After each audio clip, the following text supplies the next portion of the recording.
Барша қазақстандықтар назар аударсын. Сәлеметсіздер ме, қымбатты көрермен, біздің арнамызға қош келдіңіз.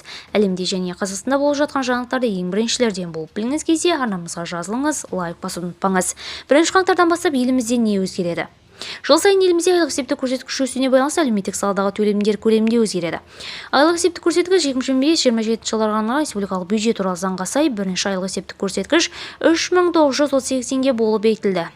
Ең төмен күнкөріс деңгейі, ең төмен күнкөріс деңгейінің мөлшері 43400 теңгеден 46228 теңгеге өсті. Ең төменгі жалақы 2021 жылы 42500 теңге, 2022 жылы 60000 теңге, 2023 70000 теңге, ал 2024 жылы 85000 теңге болған.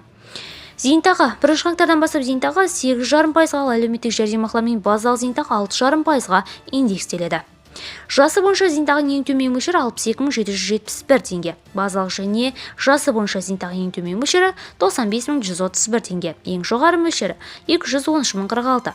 2025 жылы зейнет жасы өзгермейді. Ерлер 63, әйелдер 61 жас. Мүгедек жандардың жәрдемақысы. Елімізде азаматтарға мүгедектігі бойынша берілетін жәрдемақылар жыл сайын инфляция деңгейіне сәйкес есептеледі. 7 жасқа дейінгі мүгедектігі бар балаларға 74428 теңге мемлекеттік жәрдемақы төленеді.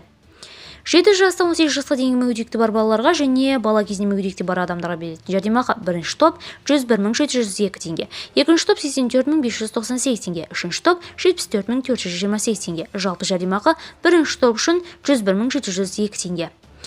Ата-анаға бала асырап алушыға қамқоршылыққа мүгедектігі баласы 18 жасқа толғанға дейін тағайындалатын жәрдемақы, мемлекеттік жәрдемақы 74428 теңге. Одан бөлек босанған анаға берілетін бір реттік жәрдемақы сүйінші пұл бар. Биыл бірінші, екінші және үшінші балаға 149416 теңге. 4-ші және одан кейінгі балаларға 246716 теңге. Көп балалы анаға беретін жәрдемақы 4 балаға 63030 теңге, 5 балаға 78798 теңге, 6 балаға 94565 теңге, 7 балаға 110332 теңге, 8 және одан көп баласы бар отбасыларға әр балаға 15728 теңгеден қосылады. Алтын алқа, күміс алқа иелеріне берілетін жәрдемақы. 2025 жылы бұл төлемдер белгіленді. Күміс алқа иегеріне 25165 теңге. Алтын алқа батыр ана және екінші дәреже анадан орден иелеріне 29097 теңге. Студенттер шәкіртақысы. Үкімет қаулысымен 2024 жылы 1 қыркүйектен бастап колледждер мен жоғары оқу орындары студенттерінің стипендиясы артты. Колледж студенттері үшін шәкіртақы 50%-ға өсті.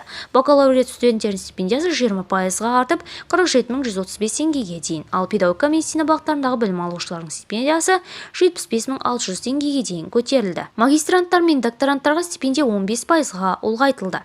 Айыппұл мөлшері. Биылғы айлық есептік көрсеткіш былтырғыға қарағанда 240 теңгеге көбейтілгенін жоғарыда айттық. Соған сай айыппұл сомасы да артатын болады. Видеомыз кеңінен таралу үшін лайк басып жақындарыңызға таратуды ұмытпаңыз. Қымбатты көрермен, бізді бақылауды жалғастырыңыз.